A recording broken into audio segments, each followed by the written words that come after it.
When we picture medieval Europe, we often imagine castles, knights, and markets, but rarely do we stop to think about hair. Yet in a world without electric lights, without the noise of modern fashion, haircuts held their own quiet power. They were not simply styles of vanity. They were signals of identity, markers of profession, signs of age, rank, and belonging. Some were practical, some were symbolic, and some to our modern eyes look so unusual that they seem almost strange. Even comical in villages and towns, scissors were few, razors were simple, and mirrors were rare. Yet from these humble tools came styles that carried meaning far beyond appearance.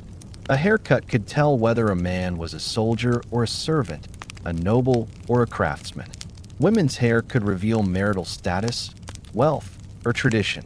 And throughout the centuries, trends shifted quietly, influenced by climate, custom, and even a WTO walk through a medieval street was to see hair everywhere, cropped close, shaved in circles, left long in braids, or cut in curious patterns.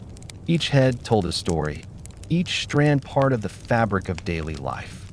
What may seem unusual now was, in its own time, ordinary, practical, and full of meaning to us. Oh, let us take a calm journey through this forgotten side of medieval life, exploring the strange haircuts of Europe, styles that have long since faded but still whisper of the world that created them.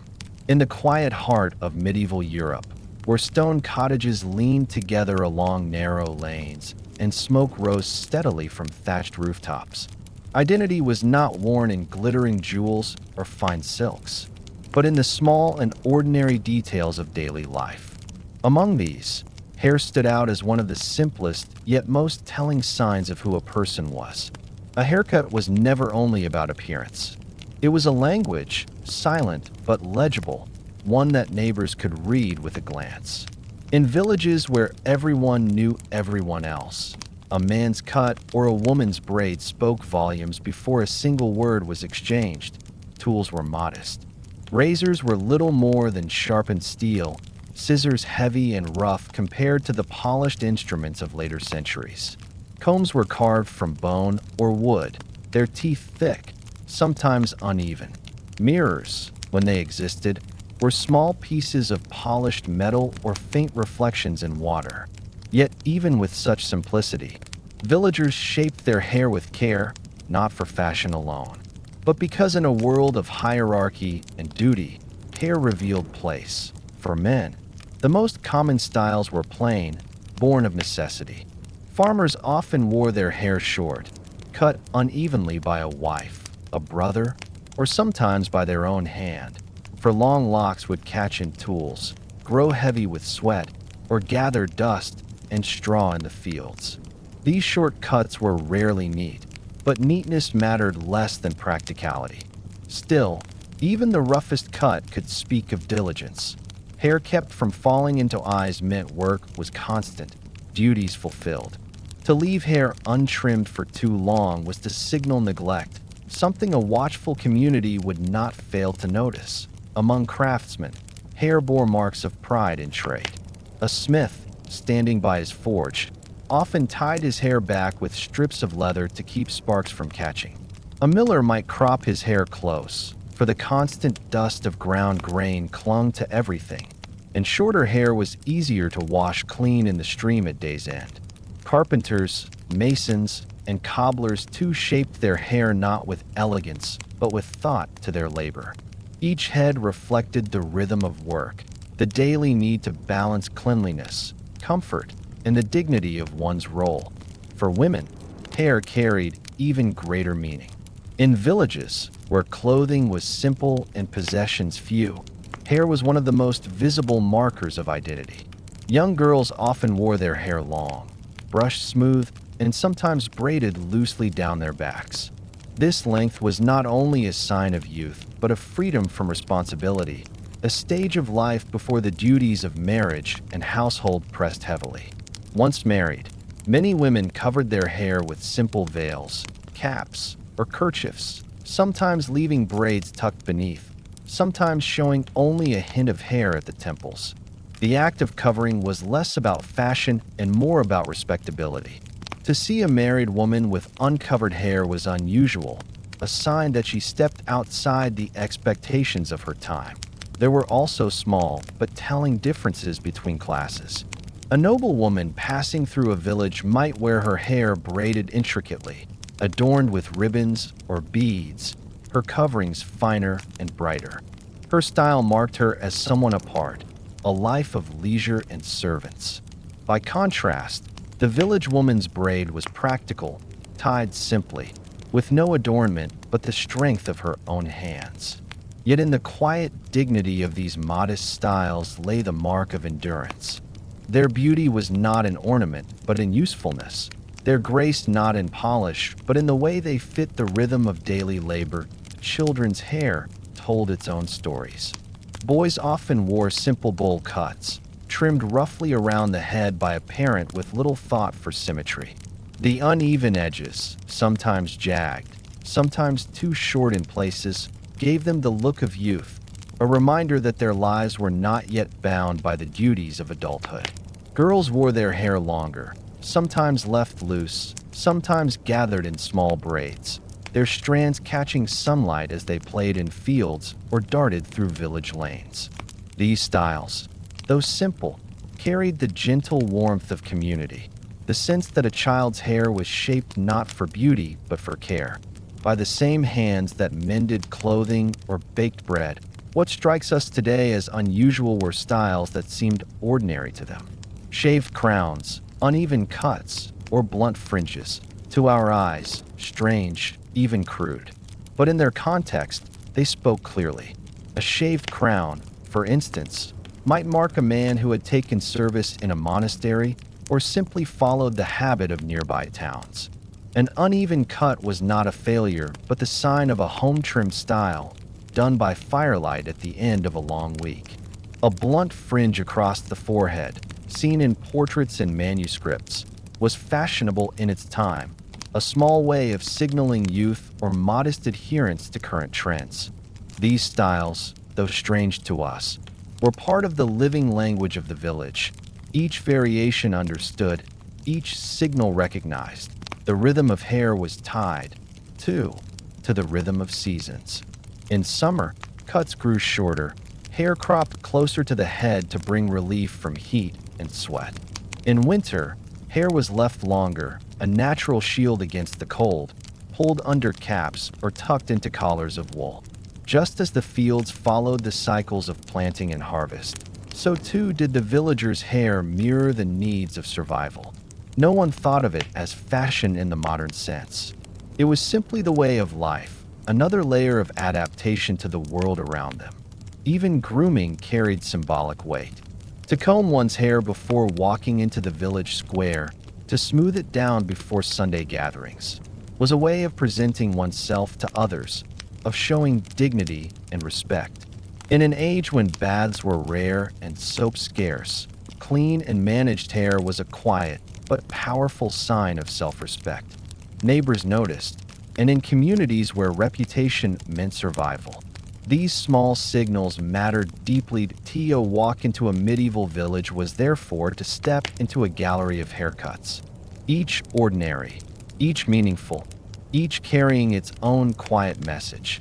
Farmers cropped short, craftsmen tied back, children unevenly trimmed, women braided or veiled, noble travelers adorned. All part of a tapestry of identity that revealed who people were without words. What seems unusual to us today was simply life to them, practical, symbolic, and deeply human. And so, hair in medieval villages was never only about style. It was about identity, woven into the fabric of daily life. It was about belonging, signaling to neighbors and strangers alike one's place in the world. It was about survival, shaped by labor, climate, and necessity. And though the cuts may seem strange now, their meaning remains clear. Hair was a mirror of life, quiet but enduring, another strand in the great weave of history. In medieval Europe, every glance carried meaning, every garment, every gesture, and even every strand of hair could reveal where a person belonged in the silent hierarchy that ordered society. Hair was more than a matter of beauty. It was a language of rank. To walk through a medieval town was to see differences woven not only into clothing and posture, but also into hair itself. For style and care reflected wealth, work, and position in ways more telling than words. Among the nobility, hair became a canvas of refinement. Lords, knights, and ladies did not labor in the fields. Their lives, though not free of responsibility, were shaped by privilege and expectation. With access to finer tools, sharper shears, polished mirrors, combs carved from ivory or horn, their haircuts displayed a level of attention impossible for common villagers. Noblemen often wore their hair longer, cut neatly to frame the face, brushed and perfumed when oils were available. A knight preparing for a feast might sit while a servant trimmed his hair evenly, smoothing the edges so that his appearance matched his station. Ladies of rank wore their hair with even greater care, braiding it intricately, weaving ribbons, or covering it with delicate veils that hinted at the luxury of the hair beneath. The effort required servants and time, both of which declared wealth as loudly as silk gowns or golden rings. Merchants and townsfolk occupied a middle ground. They lacked the luxury of constant attendance, but they also lived above the level of peasants. Their haircuts reflected this balance: neat, respectable, but rarely elaborate. A prosperous merchant might keep his hair trimmed close, combed carefully each morning, a style simple enough to manage but polished enough to signal dignity. His wife might braid her hair in orderly patterns, binding it with cloth bands dyed in modest colors, displaying taste without extravagance. Their styles carried a message: stability, respect, a claim to rising status within the growing towns of Europe. For peasants, hair was above all else practical. Farmers and laborers cut their hair short when possible, not with precision, but with function in mind. Uneven edges, blunt fringes, and rough shearing were common, for haircuts were done by family members or by the individual himself, using tools meant for other tasks. These cuts, though simple, told a clear story, a life lived in fields and workshops where appearances bowed to the demands of survival. Women among the peasantry braided their hair plainly or covered it with kerchiefs, often using scraps of cloth, for coverings protected hair from smoke, dirt, and weather. Their styles were not meant to impress, but to endure, shaped by necessity rather than fashion. The most striking contrasts often appeared at gatherings, fairs, markets, or festivals, when people of different classes stood side by side. A noblewoman passing through a marketplace with her hair styled in intricate coils might be watched with quiet curiosity by peasant women whose hair was tied back simply. A knight's neatly trimmed locks might draw the eyes of farmers who wore bowl cuts hacked unevenly across their foreheads. These moments revealed how deeply class marked every detail, even in something as seemingly ordinary as hair. The unusual cuts of peasants might have seemed crude to nobles, while the elaborate styles of nobles might have seemed unnecessary to peasants. Each class saw the other as different, and hair was one of the most visible signals of that divide. Children reflected this hierarchy too. Noble children often had their hair carefully shaped, for even in youth they were expected to carry the appearance of their station. Peasant children, by contrast, had uneven cuts, often left long until practicality demanded a trim. In them, the simplicity of class was visible from the earliest age. A child's hair could foretell the life they were destined for, the polished care of wealth or the rough efficiency of labor. What seems unusual to us today, bowl cuts with sharp edges, shaved crowns, or long locks left unkempt, was deeply tied to class in the Middle Ages. A haircut was not simply about preference, but about the tools one could afford, the time one could spare, and the social world one inhabited. Nobles displayed their place through elegance, townsfolk through neat respectability, peasants through endurance. All of it combined into a visual code, understood by everyone, spoken without words each time two people crossed paths. And so, hair in medieval Europe was not only a personal choice. It was a mirror of social class, a strand in the great fabric of hierarchy. From the smooth cuts of nobles to the rough shears of peasants, each style carried meaning, each haircut a statement of belonging. To walk among them was to read a silent map of society, drawn not on parchment but on the very heads of its people. The empire of rank was written in hair, and though the styles may appear unusual now, they spoke clearly in their time, reminding all who saw them of where they stood in the order of the world. In the long sweep of medieval Europe, where villages rested beneath stone towers and cathedrals stretched their spires toward the sky, few images are as striking or as curious as the shaved heads of monks.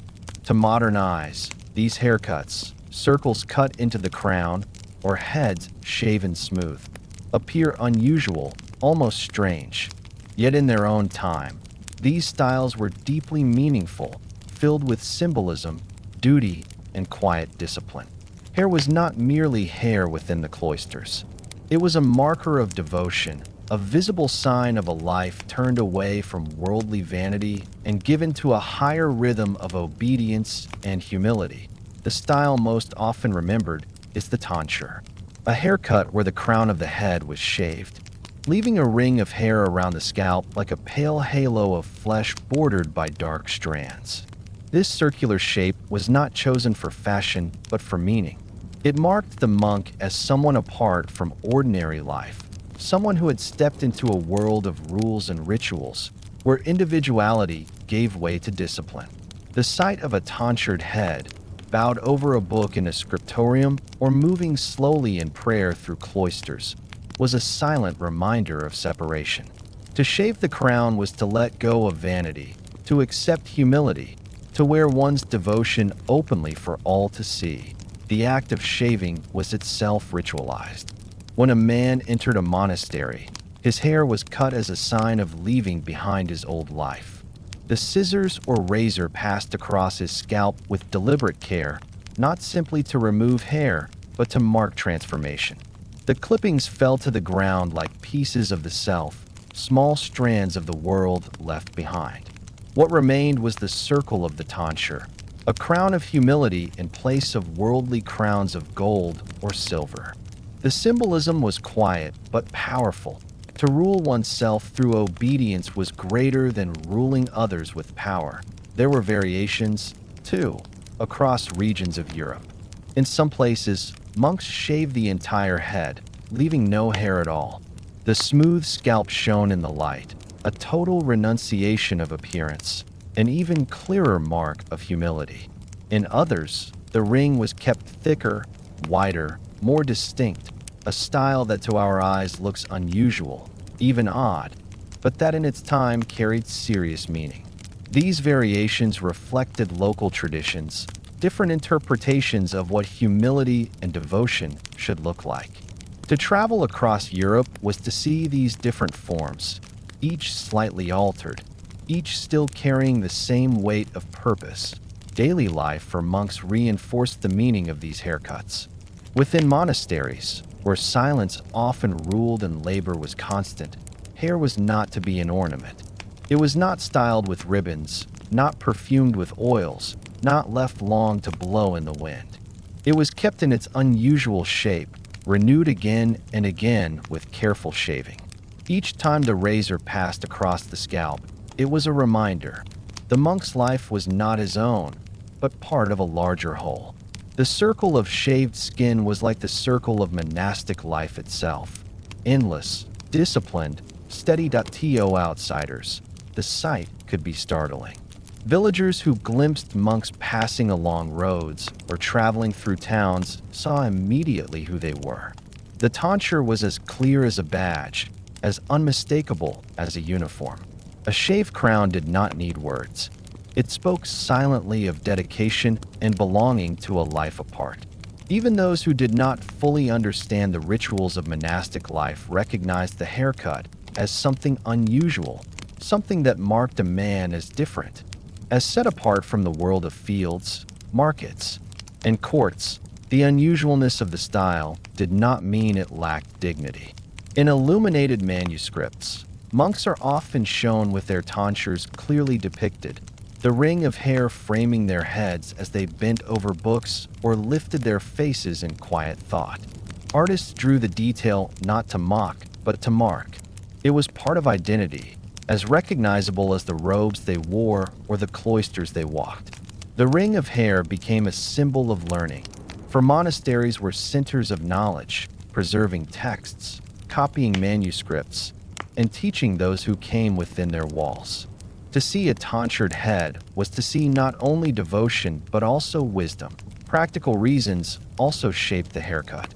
Shaving the crown kept hair short, easier to clean and less troublesome in the close quarters of monastic living. Lice and dirt were constant challenges in the medieval world, and keeping hair controlled was a way of keeping health and balance. The tonsure was therefore both symbolic and practical, its unusual look the result of combining devotion with necessity. But the haircut also carried weight beyond the monastery. It was used to distinguish clerics from laypeople, teachers from students, the devoted from the ordinary. In courts and councils, a shaved head carried authority of a different kind, one that did not come from wealth or land, but from knowledge and learning. Monks traveled to advise kings, to record chronicles, to teach young nobles, and wherever they went, their unusual haircut marked them unmistakably.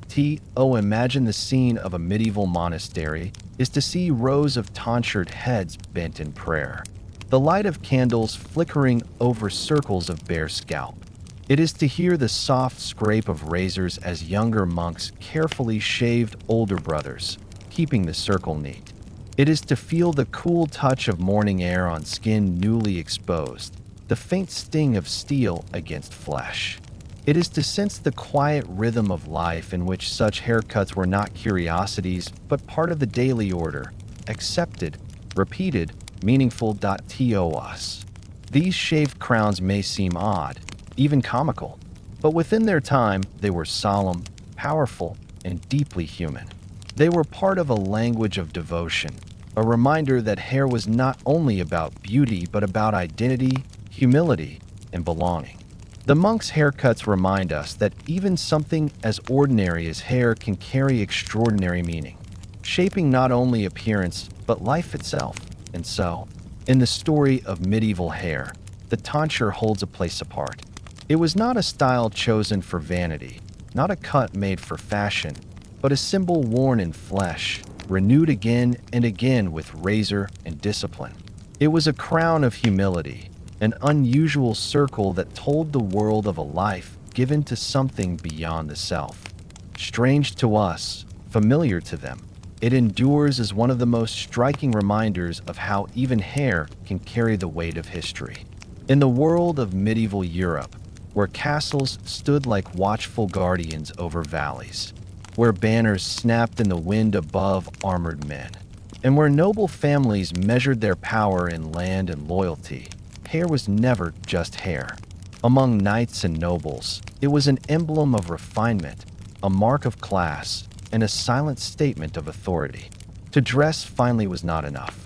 To maintain one's hair in a deliberate way was to signal one's place at the very top of society. What peasants left rough and monks shaved to nothing, the nobility shaped, combed, and displayed as an extension of their prestige. When we imagine the medieval knight, we often think of the shining helm, the glint of steel armor, the heavy sword at his side. Yet beneath the helmet lay carefully maintained hair. Knights rarely allowed their locks to become wild, for their position demanded discipline not only in battle but in appearance. Many wore their hair at medium length, brushed, and even, sometimes cut just above the shoulder. This length allowed hair to fall neatly around the face when armor was removed, giving a dignified air. A knight dismounting at a banquet after campaign, helmet in hand, revealed hair that, though tousled by war, still bore the cut of care. Even in the roughest moments, Knights were aware that they were symbols, and their hair was part of that symbol. For noblemen, fashion played a more direct role. In the courts of Europe, appearance was a language of power. A nobleman's haircut could separate him from the merchant aspiring to rise in status, from the peasant bound to the soil, from the monk bound to humility. Smooth trims, evenly cut bangs across the forehead, or longer locks carefully combed behind the ears all carried unspoken messages. To maintain such hair required servants, combs of bone or ivory, oils that softened and perfumed, luxuries unavailable to most. The very neatness of noble hair was a declaration. Here was someone who need not cut his hair in haste by firelight after a day in the fields, but someone who had time, means, and attendance to shape it with patience. Noble women's hair spoke even more clearly. It was often the most visible canvas of fashion in their world, one of the few parts of the body not always covered by layers of cloth and silk. Ladies of rank rarely left their hair plain. Instead, they braided it intricately, sometimes weaving ribbons through the strands, sometimes covering it with fine veils that shimmered faintly in the light. In some courts, women's hair was drawn high upon the head, coiled into elaborate structures that showed both skill and wealth. In others, it was parted carefully, smoothed, and plaited with exact symmetry. The unusual shapes that strike us as curious today were in their own time admired as elegance. A noblewoman's hair was more than beauty. It was a crown of its own, a signal of lineage, wealth, and refinement. These styles were not constant. Fashion shifted slowly across decades, moving from shorter to longer cuts, from loose locks to tightly controlled braids. What never changed was the meaning. Noble hair was always a marker of difference. In banquet halls lit by torches and candles, hair glistened with oil, framing faces as conversations flowed. In courts where alliances were forged, or marriages were arranged, hair was one of the details that whispered of breeding and grace. To arrive unkempt was unthinkable. To arrive with hair shaped and polished was to reinforce one's place in the fragile balance of power and reputation. The maintenance of such hair was itself a labor. Servants combed and brushed, applying oils pressed from olives or herbs, sometimes perfumed to mask the odors of daily life in stone halls. Razors and shears trimmed the edges, keeping lines neat. Noble households sometimes had attendants skilled specifically in the art of grooming, for hair was not a private matter, but a public one. A nobleman presenting himself at court or a lady entering a feast carried not only the weight of their name, but the reflection of their household's discipline. Hair, like armor or jewels, became part of the display of order, wealth, and refinement. For knights, hair also carried a practical edge. In war, long locks could be dangerous beneath helmets, catching in straps or dampening with sweat. Many knights cropped their hair to a length that balanced dignity with practicality, short enough for battle, long enough for display. The helmet's removal at a tournament or after a campaign revealed not wildness, but control. In this way, even the warrior's hair was tied to his identity, reminding all who saw him that he was not only a man of violence, but of discipline. That we must also imagine how striking these differences appeared to those outside noble circles. A peasant, watching a nobleman pass through a village, saw at once the distinction. His own hair might be uneven, roughly trimmed with a knife by his wife or by his own hand. The nobleman's, by contrast, was smooth, even, and clean, its edges sharp, its length deliberate. For a peasant woman with hair bound in a simple braid beneath a kerchief, the sight of a noble lady with hair coiled high and bound with ribbons must have seemed extraordinary, almost otherworldly. The unusual haircuts of nobility carried more than fashion. They carried separation, the visible reminder that these were people of another world. Festivals and ceremonies magnified these contrasts. At tournaments, where knights displayed skill before crowds, hair played a role in spectacle. Armor shone, banners fluttered, and when helms were removed, hair framed faces with practiced precision. At weddings and feasts, noble women competed silently in the art of hair, their styles growing taller, more elaborate, more intricate. These displays were not frivolous. They were part of the unspoken language of prestige, where every detail, from the cut of a sleeve to the shape of a braid, reinforced hierarchy. The unusual cuts and styles of nobles and knights seem strange to us now because they were born of a world where hair was not private but public, not a personal choice, but a duty to class. A noble's hair was expected to reflect discipline and grace, just as his words and deeds did. A knight's cut reflected both his readiness for battle and his place among peers. A noblewoman's elaborate hair reflected her family's wealth, her household's pride, and her own place within the delicate dance of alliances that lie in paintings and manuscripts. These styles were carefully recorded.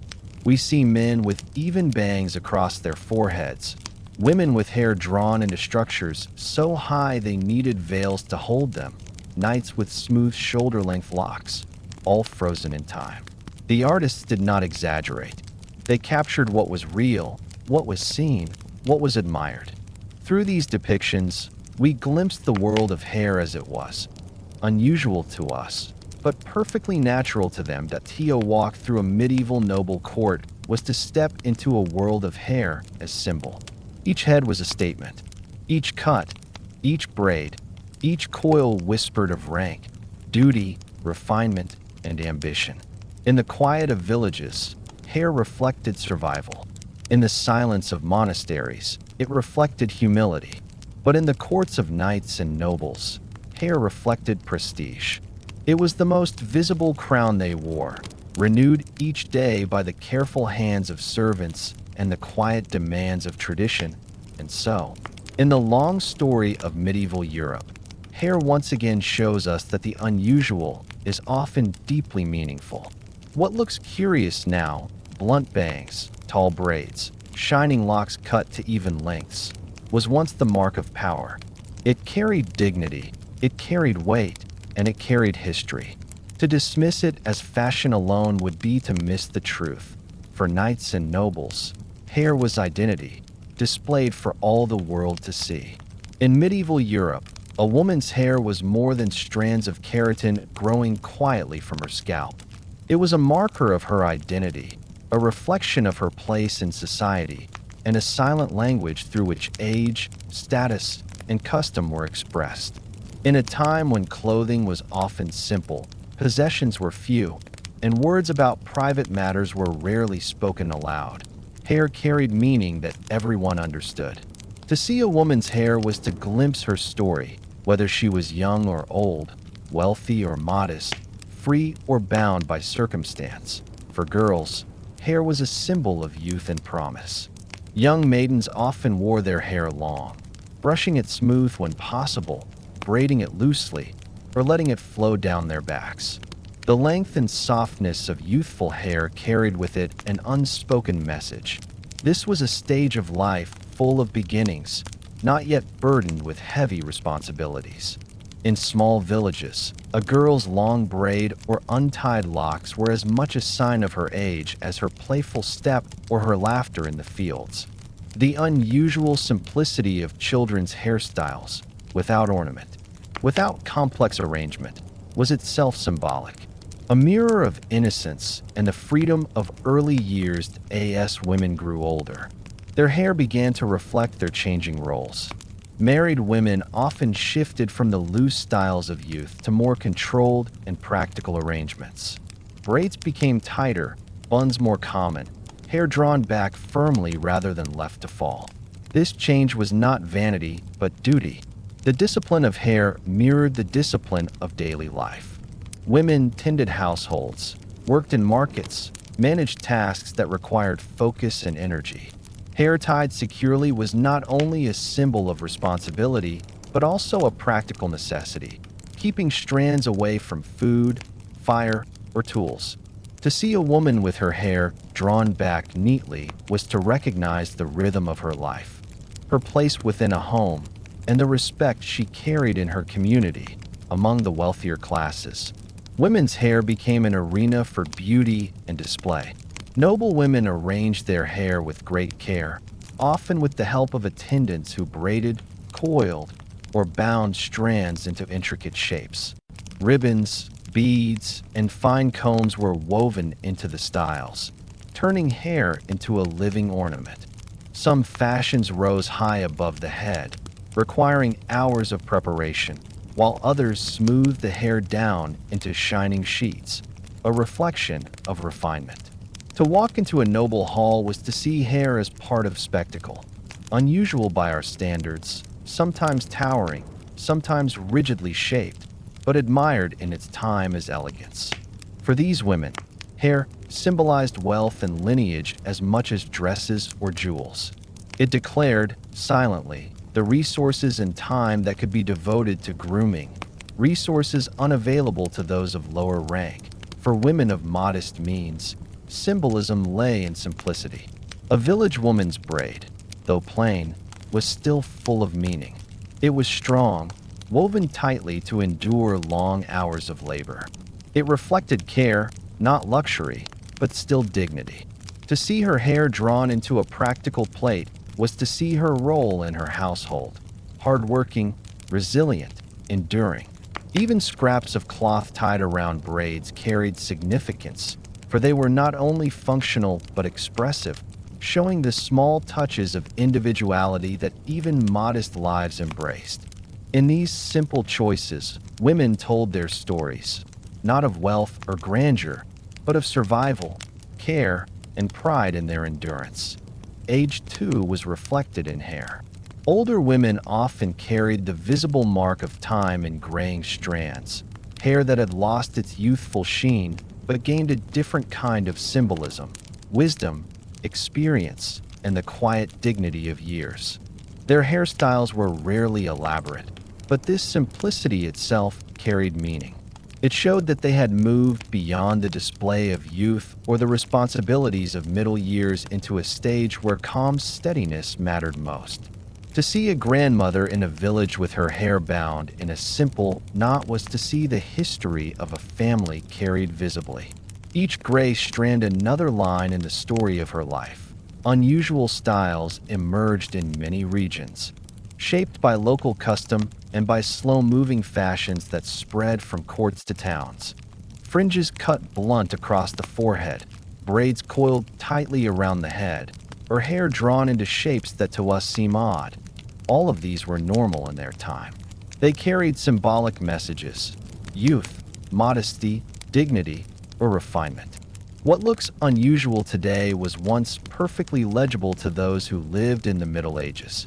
Each cut, each braid, each coil was part of a shared vocabulary that people around them understood instantly. Hair also symbolized transitions in life. A girl's first braid marked her step into responsibility. A woman's graying locks marked her shift into elderhood.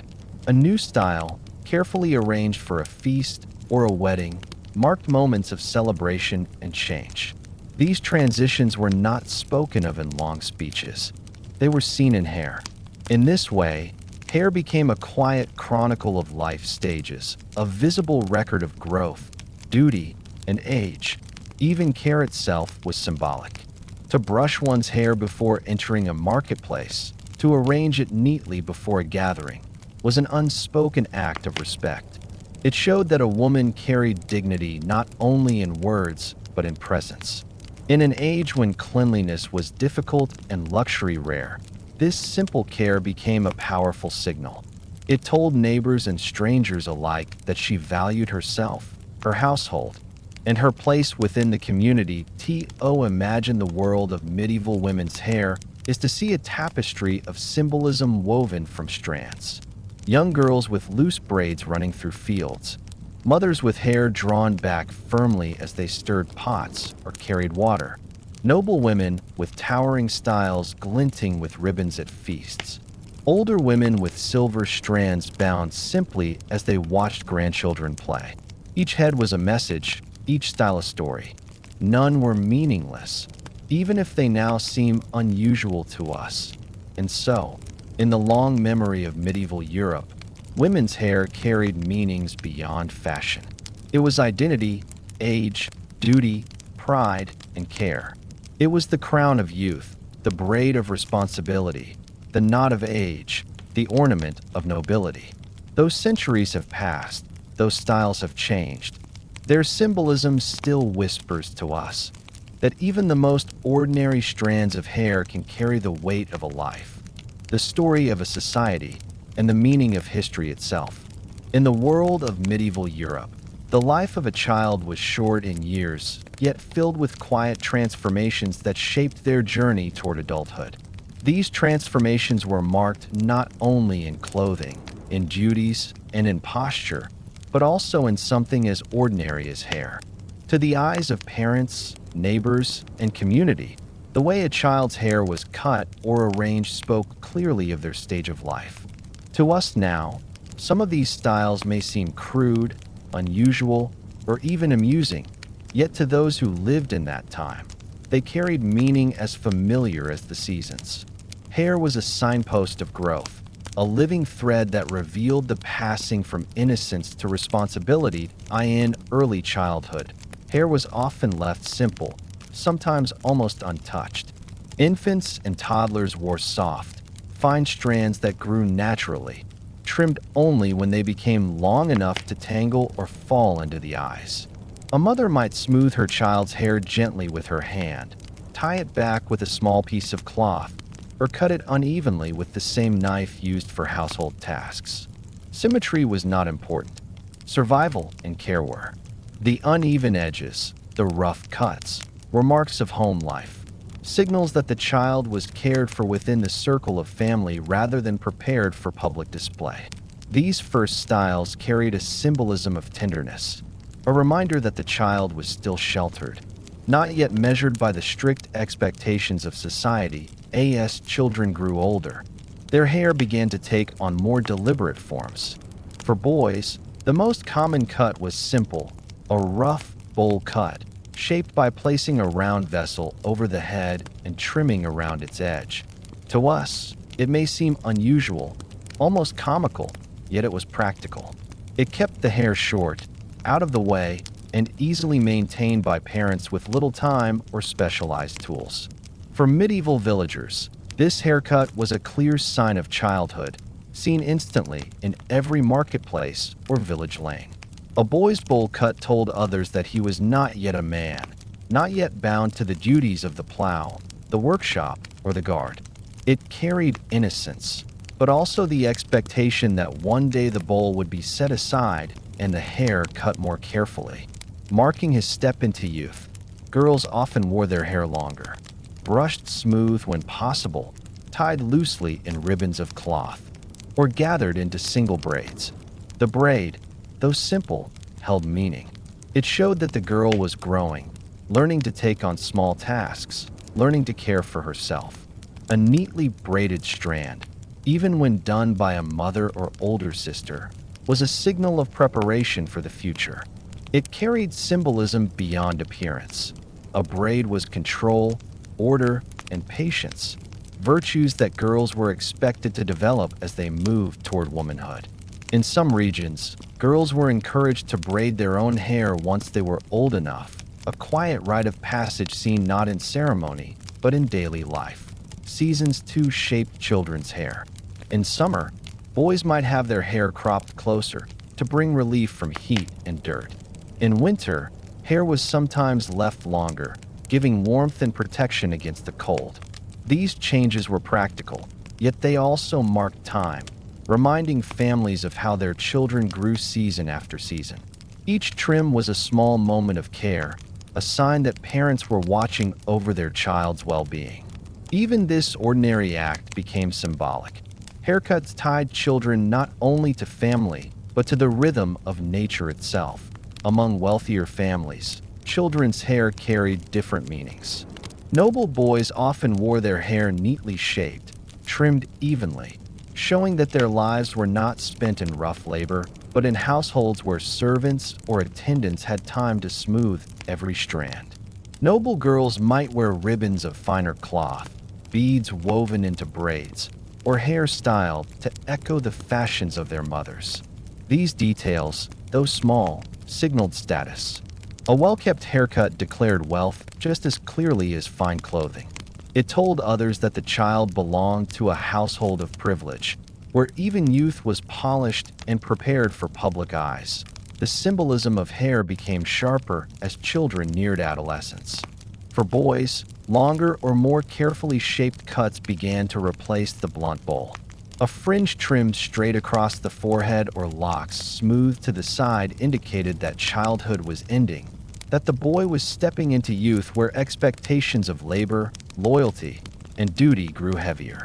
For girls, hair grew into fuller braids, sometimes doubled or wound higher on the head, showing that they were moving beyond the innocence of early years into the responsibilities of maturity. These changes were not only noticed by family, but by the entire community. In small villages, everyone knew when a boy's cut had changed, when a girl's hair was braided differently. These changes signaled that the child was growing up, ready for new tasks, new roles, and in time, a new place within society. Festivals and special days highlighted these transitions. On feast days or at fairs, parents might take more care with children's hair. Boys' cuts were brushed and smooth, girls' braids tied with brighter cloth. These were not luxuries, but acts of pride, signals to neighbors that their children were cared for, healthy, and prepared for the next stage of life. Hair became part of celebration, a visible mark of belonging to the joy of the community. To see children with neatly prepared hair at such events was to see the promise of the future, carried in small heads among the larger crowd. That children's hair also carried the symbolism of vulnerability. In paintings and manuscripts, children are often shown with softer, looser hair than adults, a reminder that they were not yet hardened by the burdens of life. Their hair marked them as needing protection, needing guidance. For parents, this symbolism was deeply felt, even if unspoken. To smooth a child's hair before sending him to the fields to help or before sending her to carry water was not only a gesture of grooming, but of care. A silent hope that their child would endure and thrive. The unusual haircuts of childhood, the uneven trims, the blunt fringes, the simple braids, all told the same story of growth, of change, of time moving steadily forward. Each stage was visible not in grand ceremonies, but in small daily details. A boy's bowl cut, a girl's first braid, an older child's smoother style. These were the silent milestones of life in medieval Europe. They marked not only age, but expectation, showing both the innocence of youth and the preparation for adulthood that lay ahead. To walk through a medieval village was to see these differences instantly. Younger children darted through lanes with hair unkempt from play. Older children stood with more deliberate cuts, their hair showing that they were ready for more serious roles. The community read these signals easily, for everyone had lived them. To us, the haircuts seemed strange, rough, even laughable.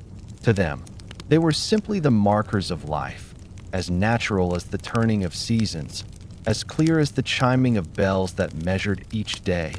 And so, children's hair in medieval Europe was not trivial. It was deeply symbolic, a mirror of growth, age, and belonging. It showed who was still sheltered, who was stepping into responsibility, who was nearing adulthood. It was part of the rhythm of family and community, part of the language of survival. The unusual styles were not odd to them, but meaningful, each one a strand in the larger tapestry of society. Hair, even in childhood, told a story, one that carried the quiet weight of history across generations. When we look back at medieval Europe, it is easy to imagine a single picture. Villages built of timber and stone, people in rough tunics and cloaks, everyone sharing the same look. Yet in truth, Europe was a patchwork of lands and cultures, each with its own climate, customs, and quiet traditions. This diversity could be seen not only in architecture or food, but also in hair. Regional styles gave each corner of the continent its own character, And some of these choices, when viewed today, strike us as unusual, even curious. But in their time, they carried meaning as natural as the soil beneath one's feet in the northern regions. Where winters were long and harsh, hair often grew longer, serving not only as fashion but also as warmth. Men allowed their locks to fall to their shoulders, thick and heavy, while women wore braids wrapped close against the head to protect them from the chill winds. The styles may appear simple, but they were shaped by climate as much as by taste. Even children's hair was left fuller during the cold months, the strands tucked into fur caps or woolen hoods. A traveler moving northward would have noticed at once how hair seemed thicker, heavier, adapted to the biting air. What might have looked wild or unkempt to someone from a warmer land was, to the people of the north, simply sensible. In contrast, the southern lands of Europe, where sun and heat pressed down upon towns and fields, saw hair worn differently. Men often cropped their hair shorter, seeking relief from sweat and dust. Women tied their hair higher, lifting braids and coils to keep the neck cool, sometimes binding them in scarves of light fabric. These regional habits gave life to distinctive looks. A traveler arriving from the north, with long hair falling heavy across his shoulders, would stand out in a southern marketplace, where most men kept their hair close-cropped. The difference was not merely aesthetic but practical. Yet over time, practicality became fashion, and fashion became identity. In Western regions, particularly in some coastal towns, unusual fringe styles became popular. Men and boys alike wore their hair cut straight across the forehead, often at eyebrow level, with the rest left longer at the sides. To modern eyes, this blunt style looks peculiar, even severe, but in its time it was admired as neat and youthful. Portraits and manuscripts show rows of men with identical fringes, their brows lined with hair cut as evenly as the edge of a blade. Among women, variations appeared as well. Some chose to cut the hair at the temples shorter, leaving a contrast between smooth foreheads and long braids behind. These regional details spread slowly, carried by merchants and travelers, but often remained tied to particular valleys or towns. To see such a cut was to recognize not only fashion but geography. In Central Europe, where trade routes crossed and cultures mixed, hair reflected variety. Some towns favored longer, looser styles, influenced by travelers who passed through from distant regions. Others adopted unusual ways of binding hair, with braids wound in circles over the ears or tied into loops at the nape of the neck. To us, these styles might seem eccentric, even impractical, but they were admired as signs of belonging. In markets where languages mingled and goods arrived from far-off lands, hair became another way of expressing identity. A stranger could often be placed not only by his accent, but by the way his hair was cut or tied. Eastern regions displayed their own peculiarities.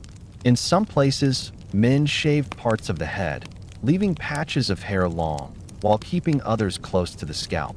The uneven contrast carried meaning, sometimes connected to tradition, sometimes to fashion, but always marking a man as belonging to that region.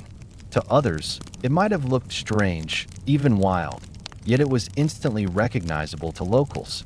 Women in these areas often favored heavier braids, woven thick and tied with bands of colored cloth, reflecting both practicality and beauty. A traveler passing through Eastern markets would see hair as a map of custom, each style a signal of place. Even within small regions, differences appeared. Villages only a day's walk apart sometimes developed distinct habits. One town might favor hair cut short at the back, another might leave it longer, tied loosely. Women in one valley might braid their hair into a single plait, while their neighbors preferred two. These small details became part of local identity, understood instantly by those who lived there, unnoticed by outsiders until they began to travel more widely. Festivals often highlighted these regional styles. During fairs, when people from many villages gathered, Haircuts became as distinctive as dialects. Crowds of men with blunt fringes mingled with others who wore longer locks. Women with tightly wound braids stood beside those with looser, flowing styles. Each group carried its identity visibly, yet without conflict. The diversity was accepted as part of the fabric of life. To walk among such gatherings was to see not one Europe, but many Europes, each with its own silent traditions expressed through hair. Climate, geography, and custom shaped these styles, but so did imitation. A noble's unusual haircut in one region might spark curiosity in another, slowly carried by visitors and merchants until it took root in new soil. Yet even then, the borrowed style changed, adapting to local habits, blending into something unique. This constant cycle of influence created a patchwork of unusual looks that to us seem inconsistent, but to them felt natural. The unusual regional styles remind us that medieval Europe was not uniform. It was alive with differences, small but significant, carried in the way people dressed their hair. What seems odd now, blunt fringes, heavy braids, uneven shaves, was simply a reflection of place. Each strand carried geography within it. Each cut whispered of climate. Each braid spoke of belonging. To see someone's hair was often to know where they came from, what customs they followed, what land they called home. And so, when we think of medieval Europe, we must not imagine a single style, but 1,000 variations. Hair was a living map, tracing valleys, rivers, coasts, and mountains. The unusual cuts that catch our eye today were once ordinary markers of life, carrying the silent weight of identity and place. They remind us that even something as small as hair can hold the vast diversity of a continent, binding people to their land, their neighbors, and their history. In medieval Europe, life moved in rhythms set by the turning of the seasons, the pace of work in the fields, and the long cycle of cold winters and fertile summers. Yet scattered across the year were festivals, moments when ordinary life gave way to celebration, when markets filled with color, when music drifted down village streets, and when people dressed not simply for duty but for display. On such occasions, hair became more than a practical matter of keeping strands out of one's eyes or away from the smoke of cooking fires. It became a canvas of expression, a way of joining the community in its brief escape from toil. What seemed plain on ordinary days could, during festivals, be shaped, decorated, or even transformed into unusual styles that reflected joy, pride, and belonging. In villages, where tools were simple and time was often scarce, women prepared for festivals by braiding their hair more carefully than usual. Instead of a single plait tied with a strip of cloth, hair might be divided into 2 or 3 braids, woven tighter, wrapped higher, or bound with colored ribbons saved for special days. The ribbons themselves often carried meaning. A strip of red cloth might have been cut from an old garment, passed down from mother to daughter, carrying the quiet memory of family. A brighter ribbon, purchased at a market from a traveling merchant, might have signaled prosperity, a small luxury displayed proudly. To see women gathered at a festival with braids adorned in color was to see more than style. It was to see the careful preparation of families wanting to show their best to neighbors and strangers alike. Men too gave attention to their hair on festival days. The rough bowl cuts of daily life were trimmed more evenly, the edges cleaned with care. Young men sometimes let their hair fall longer in front, combed carefully across the forehead in styles that looked unusual to outsiders, but were admired within their communities. Older men might smooth their hair back with water, pressing it flat for neatness, or tie longer locks behind the head with a strip of leather. These details were small, but they spoke loudly during gatherings. A man who arrived with hair freshly, trimmed and tidy showed that he respected the occasion, that he carried pride in himself and in the festival that bound the community together. Children's hair, usually left loose or uneven, was often shaped more deliberately for celebrations. Mothers brushed it smooth, tied it with bits of thread or cloth, sometimes cutting fresh bangs across the forehead. These blunt fringes, though unusual to us, were seen as signs of care and attention. To see a row of children playing at a festival with their hair freshly brushed and tied was to see the joy of families displayed through the smallest of details. Their hair was part of the celebration, a visible marker that even the youngest members of the community belonged to the moment of festivity. In towns, festivals brought even greater variety. Merchants and craftsmen, eager to display success, often shaped their hair in ways that reflected local fashions or even borrowed styles seen in distant markets.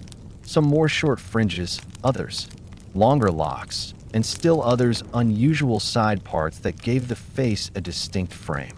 Among women, hair was sometimes braided into elaborate crowns around the head, or lifted into coiled shapes supported with pins. Unmarried girls might let hair fall more loosely than usual, a sign of youth and vitality, while married women tightened their styles, showing dignity and restraint. These contrasts gave towns a lively appearance during festivals, where every head seemed to tell a story of status, age, and pride. Noble households carried the practice further still. During feasts and tournaments, hair became as much a part of display as clothing or jewelry. Noblemen wore their hair smoothed and shaped, often shoulder length, brushed until it gleamed in the torchlight of banquet halls. Noble women prepared for days, their attendants braiding, coiling, and pinning hair into elaborate forms that sometimes rose high above the head or stretched in wide arcs. Unusual to us, but admired in their time as symbols of wealth and refinement.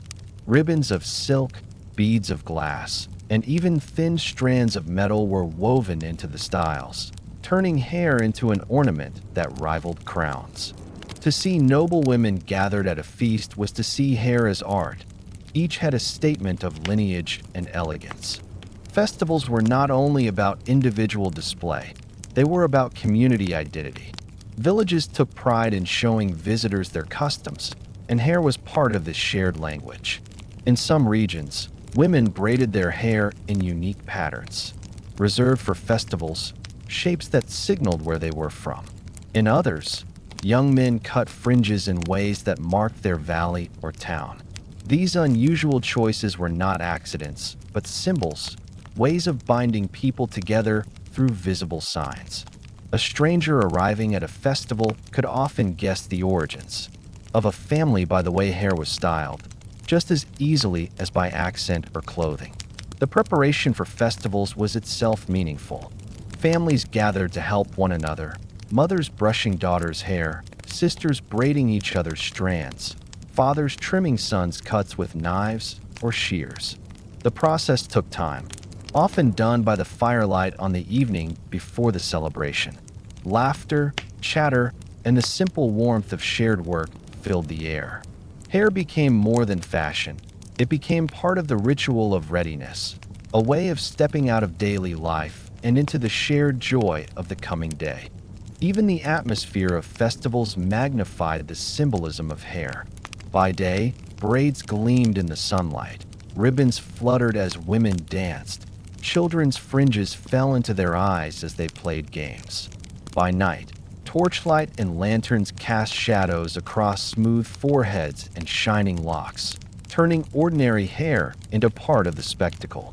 Hair, often unnoticed in the routine of labor, became suddenly visible, part of the beauty and energy of celebration. Travelers passing through towns and villages during festivals often noted these unusual styles. To them, the variety seemed strange, even extravagant. But to locals, each braid, each fringe, each ribbon carried a meaning known and shared. It was not strangeness, but identity, a visible sign of participation in the life of the community. Festivals were times when hair could speak more loudly than on ordinary days, carrying pride, joy, and tradition in every strand. And so, hair in medieval festivals was more than decoration. It was preparation, It was identity. It was community. It showed pride in family, in place, in survival itself.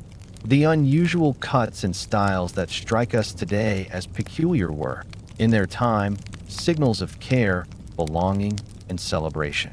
They were as much a part of the festival as the music, the dancing, the laughter, and the feasting. To walk through a medieval festival was to step into a living gallery of hair, braids adorned with ribbons, fringes cut freshly across young brows, noble styles rising high like ornaments of wealth, children's locks brushed smooth for once. Every head carried meaning, every style a reflection of joy. In those moments, hair became not just a personal detail, but a shared expression of life, woven into the great fabric of medieval celebration. Medieval Europe was a world shaped by work. From dawn until dusk, the rhythm of life was measured not by leisure, but by labor, tending crops, mending tools, grinding grain, weaving cloth, raising livestock, or building stone by stone.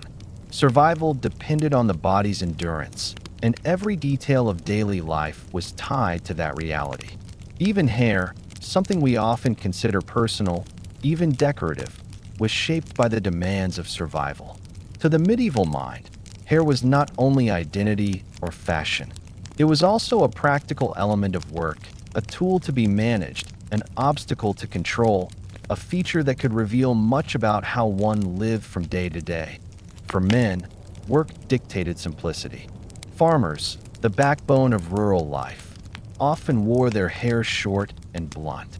Long locks could fall into the eyes while plowing, could catch in the wind while carrying tools, or could drip sweat into the soil as fields were tilled. A shortcut meant less distraction, less danger, and easier maintenance. Yet these cuts were not refined, not shaped by fine shears or polished mirrors. They were uneven, hacked with knives or trimmed by wives at home, more practical than aesthetic. The roughness of these haircuts carried meaning. It was not neglect, but proof of a life in constant labor. A head of unevenly cut hair was a silent badge of survival, an emblem of endurance worn proudly without needing to be spoken of. Craftsmen shaped their hair according to their trades. Blacksmiths, working near sparks and smoke, often kept their hair tied back or cropped shorter to avoid accidents at the forge. Carpenters and masons sometimes let their hair grow slightly longer, but bound it behind their heads with strips of cloth to keep it from falling across their faces as they worked. Millers, constantly surrounded by the fine dust of ground grain, preferred shorter cuts, for long hair quickly became clogged with flour. Each trade left its quiet mark on the head, and neighbors could often guess a man's occupation not only by the tools he carried, but by the way his hair was kept. The unusual practicality of these styles, plain and direct, told a story of work that consumed more time than grooming ever could. For women, hair was equally bound to labor. Village women, who carried water, spun thread, baked bread, and helped in the fields, wore their hair tightly braided or bound in simple buns. Loose hair was a danger. It could fall into dough, into flames, into spinning wheels, or simply into one's eyes at the wrong moment. A braid, though plain, was a symbol of readiness, a style that kept strands controlled while leaving both hands free. Cloth bands or kerchiefs added another layer of protection, keeping hair clean and secure during long hours of labor. To see a woman with hair bound tightly against her head was to see someone prepared for survival, her style not a luxury, but a necessity. Children, too, reflected this practicality. Boys had rough bowl cuts, short enough to stay out of their way when they began simple chores, carrying wood, herding animals, or helping with planting. Girls had braids tied quickly each morning, strands pulled firmly back to keep them neat during games that were often as physical as work itself. Even at young ages, hair mirrored daily life, teaching children that appearance was tied to responsibility, that even something as ordinary as a braid was part of the discipline of survival. Seasonal rhythms added further layers to this connection. In summer, When labor in fields was heaviest, hair was cropped shorter to bring relief from heat and sweat. In winter, when cold winds swept across villages and towns, men and women alike allowed their hair to grow longer, pulling it beneath hoods, caps, or scarves to preserve warmth. The length of hair was not only style but adaptation, proof of how survival shaped every strand. Festivals and markets provided a sharp contrast to this daily practicality. A farmer who usually kept his hair blunt and short might smooth it down with water before walking into town, presenting a neater image.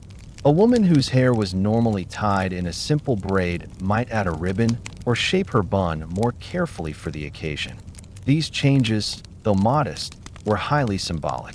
They showed that daily survival left space, however small, for dignity, pride, and a sense of belonging to the community.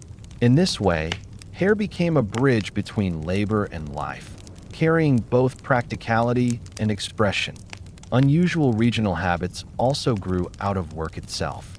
In fishing villages, men sometimes shaved the back of their heads to keep long hair from tangling in nets or ropes, creating a look that to outsiders seemed strange but was perfectly logical to those who lived by the sea. In mountainous regions, where winds blew fiercely, braids and tied hair were more common among both men and women, keeping strands secure against sudden gusts. These regional practices were practical solutions that evolved into local traditions, so that what began as necessity became custom, passed down across generations. Hair also bore the marks of hardship. In times of famine or plague, when labor grew heavier and survival more uncertain, grooming often fell away. Hair grew longer, unkempt, ragged at the edges. To see such hair was to recognize not neglect but crisis, a visible reminder that life had pressed too hard for care. Conversely, when times improved, people took more effort with their hair, trimming and braiding with greater attention, signaling recovery and stability. Hair was therefore not only a mirror of work, but a mirror of fortune, reflecting the ebb and flow of survival. Even in towns and cities, where trades and markets created more specialized lives, hair still revealed the tie between labor and appearance. Shopkeepers, scribes, and apprentices might keep their hair more polished, yet even there, practicality mattered. A scribe bending over parchment needed hair tied back or trimmed to keep it from brushing across ink. A cook in a tavern needed strands bound away from fire and food. The unusual cuts seen in illustrations, blunt bangs, thick locks, tied bundles, were shaped as much by survival as by style. Imagine daily life in medieval Europe is to see hair in constant motion with work. Men cutting wood with sweat running into short, uneven fringes. Women kneading dough with braids tucked firmly under cloth. Children chasing animals with strands falling into eyes despite rough bowl cuts. These were not moments of vanity, but of endurance, each head telling the story of how survival shaped every detail. What seems unusual now, the bluntness, the roughness, the severe practicality, was simply the mark of life itself. And so, hair in medieval Europe was not trivial. It was part of survival, tied to labor, shaped by duty, influenced by climate, and marked by fortune. To see a person's hair was to see the story of their work, their place, and their struggle. The unusual styles that seem odd to us now were once signals of resilience, badges of endurance worn quietly by people who asked only to live another day. Hair was as much a part of survival as bread, fire, or shelter, humble, practical, and deeply human. When we think of the Middle Ages, we often picture stone castles, wooden cottages, narrow streets, and endless fields. But within that world, hair was a thread running quietly through every life. It grew and was cut, it was bound and adorned. It changed with the seasons of age, with the demands of work, with the joys of festivals. And though it seems so ordinary, hair carried with it the memory of a person's journey and the legacy of a society. It was never only fashion. It was history, written strand by strand. Hair could mark the passage of time more clearly than words. A child's uneven bowl cut, jagged from the hands of a mother's knife, gave way to the smoother lines of youth, then to the careful trims of early manhood. A girl's long, loose strands, brushed in the evenings by her sisters, shifted into braids that spoke of maturity, responsibility, and care. Later still, streaks of gray threaded through the hair of men and women, symbols of years endured, of lessons carried. In every stage, hair told the story of change.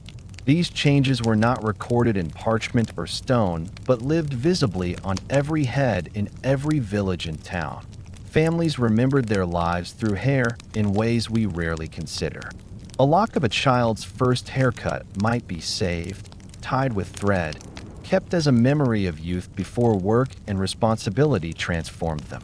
Sisters braided one another's hair, and years later those same braids were recalled in the patterns passed on to daughters. Fathers cut the hair of sons, rough and uneven, but in those cuts was a memory of care given, of lessons shared by the firelight. Even when no words were spoken, the act of grooming became a form of memory, one that bound families together silently through generations. Hair also held legacy in communities. Regional styles, unusual and distinctive, became markers of place.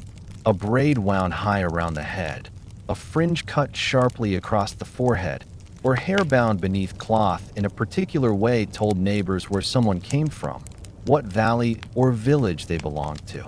Over time, these styles became traditions, passed on from one generation to the next, transforming into a quiet legacy of identity.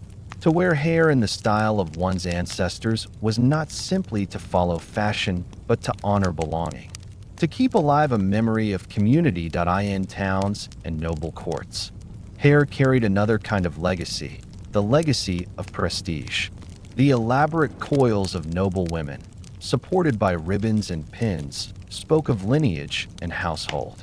A nobleman's neat trim or a knight's controlled locks beneath a helmet signaled not only personal pride, but the continuation of a family's place in society. These styles were remembered, painted in manuscripts, carved in stone effigies, and described in chronicles. They became part of how we today remember medieval identity, their unusual shapes frozen in art as lasting echoes of their time. Even in hardship, hair carried memory.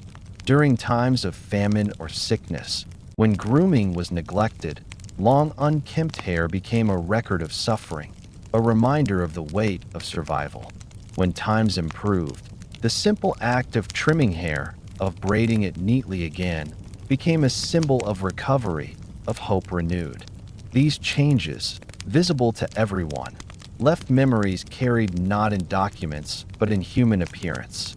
They showed resilience, the ability of people to endure and then restore dignity even after hardship.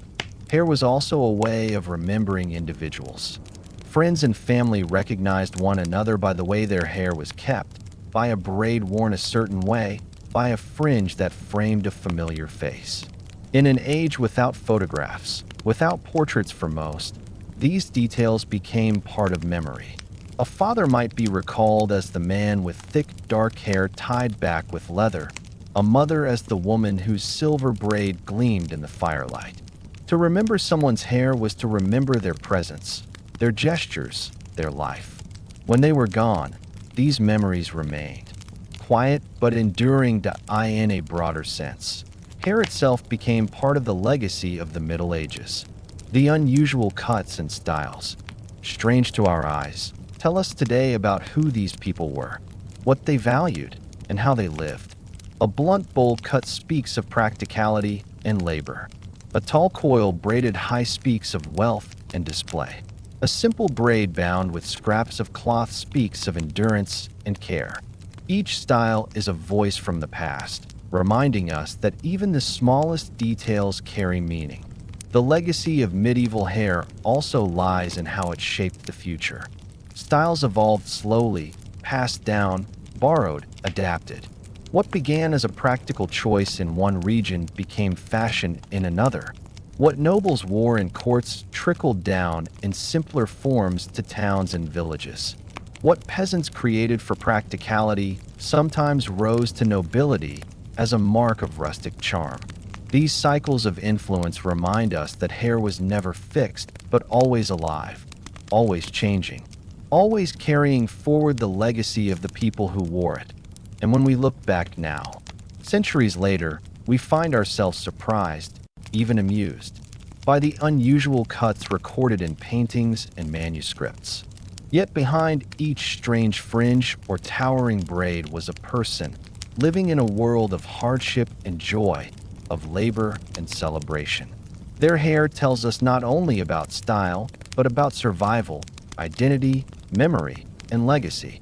It tells us that even in the quiet details of life, history leaves its mark. To walk through a medieval village in our imagination is to see hair as more than fashion. It is to see memory, worn each day, growing and changing with the seasons of life. It is to see legacy, passed from parent to child, from community to community, across centuries. The unusual haircuts of the Middle Ages are therefore not only curiosities.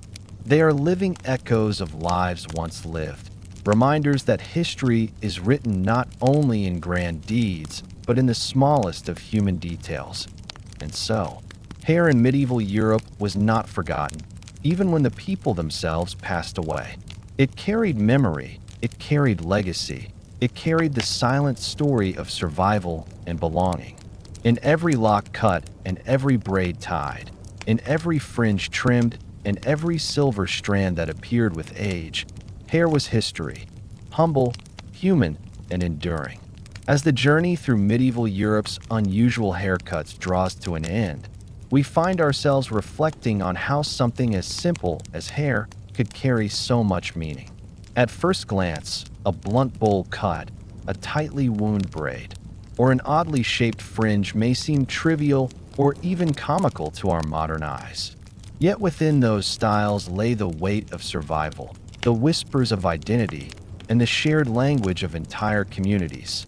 Hair was never only decoration. It was survival in the fields, discipline in the household, pride in the marketplace, and spectacle in the courts. It was the mark of childhood innocence, the sign of adult responsibility, and the badge of age and wisdom.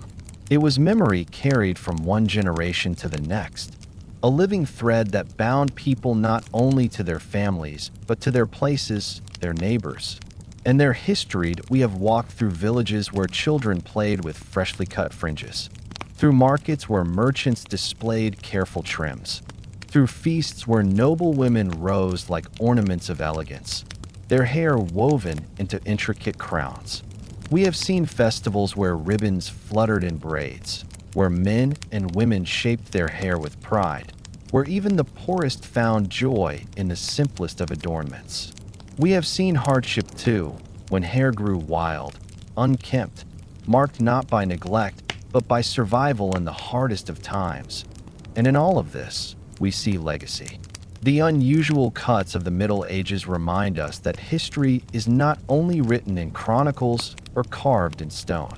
It is written in the smallest of details, in strands trimmed by firelight, in braids tied before dawn, in silver hair gleaming under torchlight.